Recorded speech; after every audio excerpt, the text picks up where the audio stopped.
మంటలు వేసుకుంటాం. భోగినాడు తలంటుకున్నాక సహజంగా ప్రతివాడికి చలి వస్తుంది కాబట్టి దానికోసం మంట వేసుకుంటున్నాం. అసలు పురాణ గాథ ఒకటి ఉన్నది.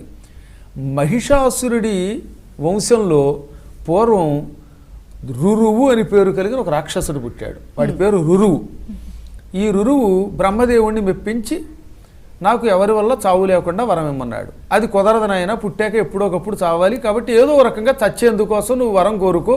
అప్పుడు వాడు బాగా ఆలోచించి ఆవు పేడని నెల్లాళ్ల పాటు ముద్దలు చేసి వాటిని జాగ్రత్తగా ఇంటి ముందు పెట్టి పూజించి ఆ ముద్దలు ఎండిన తర్వాత వాటితోటి మంట పెట్టి ఆ మంటలో నన్ను తగలవేస్తే మాత్రమే నేను చచ్చేటట్టు వరమన్నాడు.